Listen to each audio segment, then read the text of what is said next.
Hello guys, இன்னைக்கு நம்ம பார்க்க போறது பிஎல்செபப் அனிமேயோட எபிசோட் 39 தான். ஸோ வீடியோக்குள்ள போறதுக்கு முன்னாடி எப்பயும் போல தான் மறக்காம கீழே ஒரே ஒரு லைக்கை போட்டுருங்க. அதே மாதிரி சேனலுக்கு புதுசா சப்ஸ்கிரைப் பண்ணிக்கோங்க. நான் அப்பதான் இதுக்கடுத்த வர எல்லா எபிசோட்ஸும் உங்களுக்கு நோட்டிபிகேஷனா வரும். சரி வாங்க, நம்ம டைம் மிஸ் பண்ணாம எபிசோடுக்குள்ள போகலாம். எபிகூட ஸ்டார்டிங்லயே அந்த டீச்சரும் சொல்றான், இந்த மில்க குடிச்சா சைடு எஃபெக்ட் கண்டிப்பா இருக்கும். உனக்கு ஏதாச்சும் ஞாபகம் இருக்கா அந்த மில்க குடிக்கும் போது உனக்கு என்ன ஆச்சுன்னு? ஆனா ஆளுக்கு அங்க எதுவுமே ஞாபகம் இல்ல. இதை பார்த்தோன்னே அவரு கத்த ஆரம்பிக்கிறாரு, டேய் நீ சொல்றதுலயே எனக்கு தெரியுது உனக்கு எதுவுமே ஞாபகம் இல்லைன்னு. அதே மாதிரி நீ ஃபர்ஸ்ட் டைம் குடிக்கும் போது என்ன ஆச்சுன்னு அதுவாச்சும் உனக்கு தெரியுமா?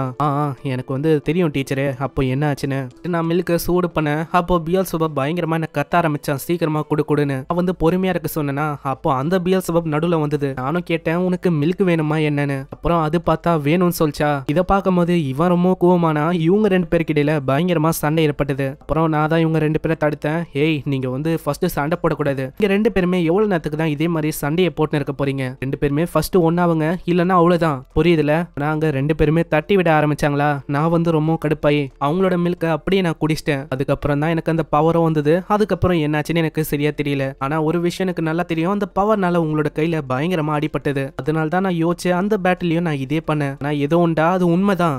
இந்த டெக்னிக்கை நீ இன்னமும் பர்ஃபெக்ட் ஆக்கல. அதனால இதை நல்லா ஞாபகம் வச்சுக்கோ. நீ இந்த டெக்னிக்கை இன்னமும் நல்லா பர்ஃபெக்ட் ஆக்கணும். ஓ டீச்சர், நீ கவலைப்படாத, நான் அதே மாதிரி பண்றேன். ஆனா ஒரு விஷயம், நீ அதை கண்ட்ரோல் பண்றதுக்கு நான் எதுக்கு சொல்றேன்னா, இங்க நீ ஒண்டி இல்ல டீமன்ஸ் கூட சண்டை போடுறதுக்கு மத்தவங்களும் இதுக்காக தயாராயின்னு இருக்காங்க. உனக்கு தெரியுமா? இதை கேட்ட ஆளு ரொம்ப ஆச்சரியமாகறான். அங்க சைட்லயே பாப்பானா, சைட்ல தான் அங்க கருப்பு பிஎல்செபப் இருக்கு. அட இவன் இங்க என்ன பண்றான்? அதுவும் அவன் ஷோகி அதை விளான்னு இருக்கான். ஆமா ஆமா, இவனை நான் அப்படியே விட்டா வர முடியும். விட்டு வரதும் ஒரு பிரச்சனையா இருக்கும். அதனால நான் இவனை கொண்டு வந்துட்டேன். ஆனா நீ ஒன்னும் கவலைப்பட தேவையில்ல, இவன் என் கூட நல்லா ஒட்டிக்கினான். நான் சொல்ற எல்லாத்தையும் இவன் கேட்பான். அதனால பிரச்சனையே இல்ல. அங்க பிஎல்செபப்பும் கை கட்ட இவங்க ரெண்டு பேரும் அவ்வளவு சந்தோஷப்படுறாங்க. நெக்ஸ்ட் சீன்ல குமில்டா ரொம்ப சோர்ந்து போயிருக்காங்க. மத்தவங்களும் கேக்குறாங்க, ஆமா அவோய் மேடம் என்ன ஆச்சு? இன்னைக்கு ரொம்ப நீங்க டயர்டா இருக்கிற மாதிரி இருக்கு. ஆமா ஆமா இல்லையா பின்ன, ஏகப்பட்ட விஷயம் நந்தா, அப்படிதான் எனக்கு தோணும். இப்படி குமில்டா அங்க ரொம்ப டயர்டா உட்காந்து இருப்பாளா. அங்க மத்தவங்களும் எதோ யோசிக்கிறாங்க. அதுக்குள்ள அங்க பாய்ஸ் கேமை பத்தி எல்லாம் பேசுறாங்க. என்ன நம்ம ஒரு ரீமேட்ச போடலாமா? இந்த வாட்டி நாங்கெல்லாம் தோக்குறதுக்கு வாய்ப்பே இல்ல. இப்படி இவங்க கேமை பத்தி எல்லாம் பேச ஆரம்பிக்கும் போது அவோய்க்கு ஒண்ணுமே புரியல. நான் என்ன ஆச்சு? நான் இல்லாத போது இவங்க எவ்வளவு நல்லா ஒட்டிக்கினாங்களா என்ன?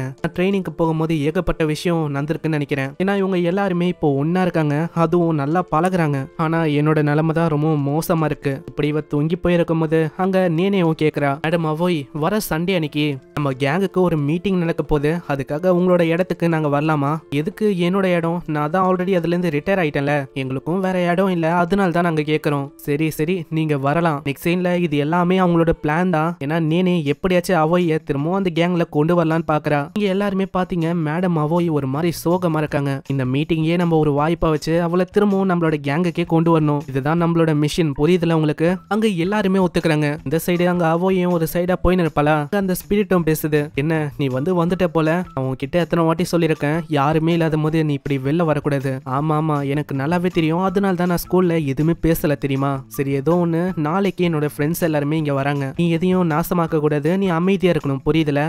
அந்த பொண்ணு கிட்ட அவ மன்னிப்பு கேட்கறா. என்ன மன்னிச்சிரு, நீ இங்க தனியா இருந்தல. இல்ல அது உங்களோட தப்பு இல்ல. நான் இப்படி இருந்து பழகிட்டேன், அதனால பிரச்சனை இல்ல. ஆனா நான் எதிர்பார்க்கல தெரியுமா நீங்க அவரை டேம் பண்றீங்கன்னு. ஆமா ஆமா அதுக்கு ரீசனும் நீ தானே. நீ ஒண்டி இல்லனா எனக்கு இதெல்லாம் தெரிஞ்சிருக்க வாய்ப்பே இல்ல. அப்படியே பாஸ்டுக்கு போது அங்க என்ன ஆச்சு நம்மளுக்கு காட்டுறாங்க. இவங்க வந்திருப்பாங்களே, அந்த குரலும் கேக்குது. அம்மா இவ யாரு? இவ என்னோட ஃப்ரெண்டு அவோய். உங்ககிட்ட அந்த டெக்னிக் எல்லாம் கத்துக்கணும், அதாவது உங்களோட பவரை யூஸ் பண்ணணும் அப்படின்னு ஆசைப்படுறாளாம். ஓ அப்படியா? அப்போ காடோட பவர் உங்களுக்கு தேவைப்படுதா? அப்படின்னா நான் சில பல கொஸ்டினை ஃபர்ஸ்ட் கேட்பேன். என்னது கொஸ்டினா? நீ ஃபர்ஸ்ட் அப்ப என்கிட்ட கேளு. பரவாயில்லையே, என்னோட குரலை உன்னால கேட்க முடியுதா? சரி ஃபர்ஸ்ட் கொஸ்டின் என்னன்னா, உன்னோட மெஷர்மெண்ட் அதை நீ சொல்லு. அவளோட உடம்புல எல்லா பாகத்தோட மெஷர்மெண்ட்டையும் அவன் கேட்கறானா? முக்கியமா அந்த ஆரஞ்சு பழத்தை தான் அவன் கேட்கறான், எவ்வளவு பெருசுன்னு.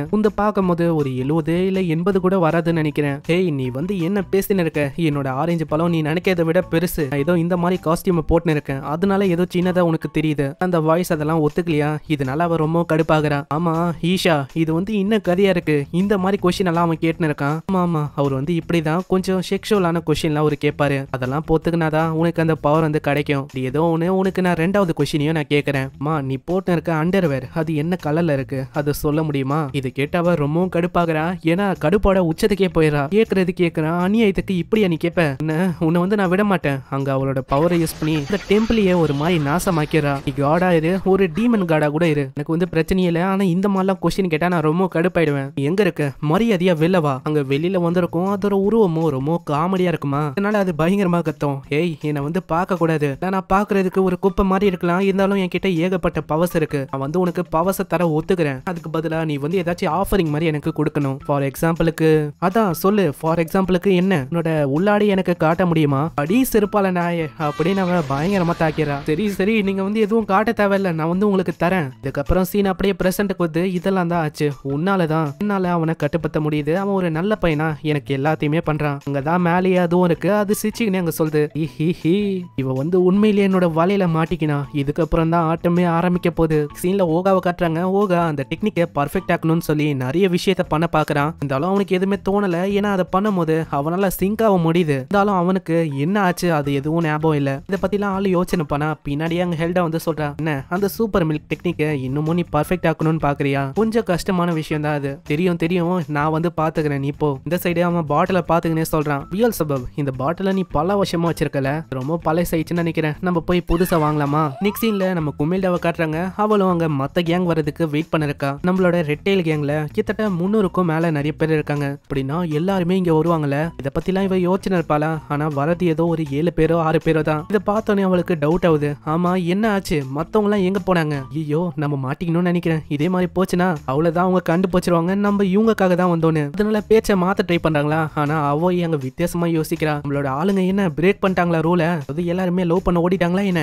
இல்ல இல்ல மேடம் அவோய், நீங்க நினைக்கிற மாதிரி இல்ல, நாங்க ஒண்டிதான் இங்க வந்திருக்கோம். அதாவது நீங்க வந்து ரொம்ப எமோஷனலா அன்ஸ்டேபிளா இருக்கீங்க, அதை வந்து சரி பண்ணணும்னு சொல்லி நாங்க 6 பேர் வந்திருக்கோம், வேற ஒன்னும் இல்ல. ஆனா திடீர்னு அந்த துருன்னு இருக்கிற அந்த பொண்ணு கத்துறா. ஆமா எதுக்கு கத்துற, என்ன ஆச்சு தெரியல, திடீர்னு யாரோ ஒருத்தங்க தடவிட்டு போறாங்க என் பின்னாடி. அங்க அவோய்க்கும் புரியுது, அட இது அதோட வேலை தான் நினைக்கிறேன். அங்க இதே மாதிரி தான் அங்க எல்லாரையுமே அது தொட ஆரம்பிக்குது.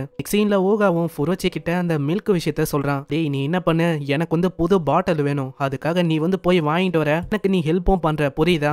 ஆனா ஃபுரோச்சிக்கு அங்க விருப்பமே இல்ல, ஏன்னா போன வாட்டி என்ன ஆச்சுன்னு அவனுக்கு நல்லாவே தெரியும். யோ நீ வந்து என்னைய சொல்ற, உனக்கு மூளையில குழம்பி போயிச்சா என்ன? போன வாட்டி நீ அந்த இடத்தையே அழிச்சிட்ட, இந்த வாட்டி நீ என்ன பண்ண போற? எனக்கு வந்து நல்லாவே தெரியும்டா, நான் வந்து பாத்துக்கிறேன், நீ இப்ப பண்ண போறியா இல்லையா? உடனே அங்க திடீர்னு பேத் வரானா, பேத் அங்க வந்து ஹெல்ப் பண்றான். நான் வந்துட்டேன்ல, நான் வந்து இவருக்கு ஹெல்ப் பண்றேன், அதுக்கப்புறம் நாங்க 2 பேரும் மீதி விஷயத்த பாத்துக்கிறோம், நீங்க வந்து உங்களோட வேலையை பாருங்க. அதனால ஓகாவும் ரொம்ப சந்தோஷமாகறான். அங்க பின்னாடியே 2-3 பொண்ணுங்களும் வராங்க. நான் கேள்விப்பட்டேன் இங்க பக்கத்துலயே ஏதோ ஷெயின் இருக்கா, நாங்க அதை தேடி தான் வந்திருக்கோம். இந்த ஷெயின் எங்க இருக்குன்னு உங்களுக்கு தெரியுமா? ஓ அதை பத்தி கேக்குறீங்களா? ஸ்ட்ரெயிட்டா போய் ரைட் எடுத்து ஸ்ட்ரெயிட்டா போனாலே அது வந்துரும். ஓ அப்படியா, ரொம்ப நன்றி. அதே மாதிரி இந்த குழந்தை இது வந்து ரொம்ப அழகா இருக்கு. இப்படி பேசும்போதே அங்க அவங்க 2 பேரும் வித்தியாசமான காஸ்டியூம்ல வராங்களா, இதை பார்த்து அவங்க தப்பா புரிஞ்சுக்கிறாங்க. ஏய் நீங்க நினைக்கிற மாதிரி இல்ல.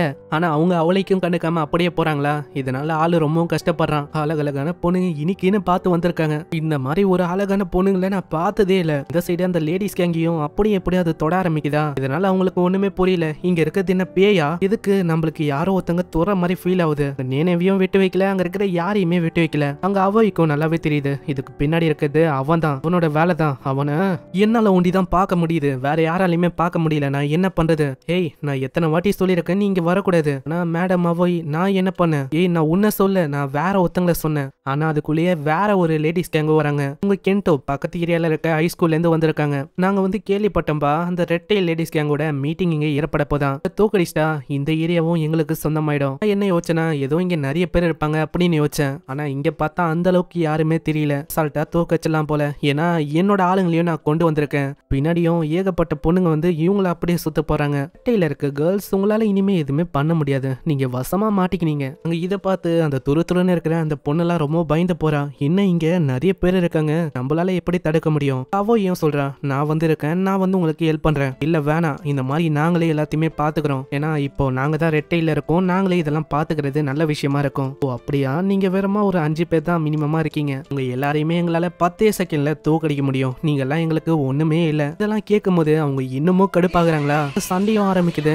அங்க நேனேவே அவ தடுக்க பாக்குறா, இருந்தாலும் அந்த பொண்ணு விடல. அந்த லேடிஸ் கேங்ல இருக்க அந்த கேப்டன் அந்த பொண்ணு பயங்கரமா தாக்குறா. இதனால நேனேவோட கையிலயும் அடிபத்து. நேனேக்கும் புரியுது இவங்களோட ஸ்ட்ரென்த் அதுவும் ரொம்ப அதிகமா இருக்குன்னு. இதனால அவளுக்கு என்ன பண்றதுன்னு தெரியலையா. திடீர்னு முன்னாடியே அந்த வித்தியாசமான உருவமும் வேலையை காட்ட ஆரம்பிக்குது. அது எல்லாரையுமே விட்டு வைக்கல. ஃபர்ஸ்ட் அந்த லீடர் பொண்ணு இருக்கல, அவள் அது ஒரு மாதிரி தோடுது. ஆமா என்ன ஆச்சு உங்களுக்கு? அதுக்கப்புறம் பின்னாடி இருக்க எல்லா எல்லாரையுமே தொத்தா. இதனால அவங்களால எதுவுமே பண்ண முடியல. ஆமா, இந்த இடத்துல என்னதான் இருக்கு? உங்ககிட்ட ஏதோ ஒரு வித்தியாசமான வெப்பன் இருக்குன்னு நினைக்கிறேன். உங்களுக்கு இது பழகி போயிடுச்சு. ஆனா எங்களால இந்த மாதிரி எல்லாம் இருக்க முடியாது. அதனால சீக்கிரமா ஓடுங்கடி, இங்க எந்த பிரச்சனை? இதனால அந்த லேடிஸ்க்கு அங்க ஒட்டுமொத்தமா அங்க இருந்து ஓடி போகுது. இதுக்கப்புறம் அவங்க எல்லாருக்குமே ஒண்ணுமே புரியல. ஆனா நடக்கிறது நல்லதுக்கு தான் அப்படின்னு நினைச்சு அவங்க விட்டுறாங்க. பரவாயில்லையே நேனே, உனக்கு ஒரு லீடரா இருக்கிறதுக்கு நிறையவே தகுதி இருக்கு. ஆனா எனக்கு தெரியும் நீ எதுக்காக இங்க வந்தனு. நீங்க கண்டுபிடிச்சிட்டீங்களா? சரி, ஏதோ ஒண்ணு. அங்க இங்க இருந்து போறோம். இன்னும் ஒரு ஹாப்பியான ஸ்டோரியில நான் அந்த லேடிஸ் கேங் எல்லாருமே ஒரு மாதிரி சூப்பரா இருந்தாங்க. தொடுறதும் எனக்கு ரொம்ப ஜாலியா இருந்தது தெரியுமா? ஏய், நான் உன்கிட்ட தான் வரணும். இந்த மாதிரி எதுக்கு நீ இப்படி பண்ண? அதுக்கு மேல நீ திரும்பவும் ஏதாச்சும் பண்ண பார்த்த இந்த நிலைமை தான் உனக்கு ஆகும். அங்க அப்படி சொல்லிட்டு பயங்கரமா தாக்குறா. சோ இங்க இந்த எபிசோட முடியுது. மறக்காம கீழே ஒரே ஒரு லைக்கை போட்டுருங்க.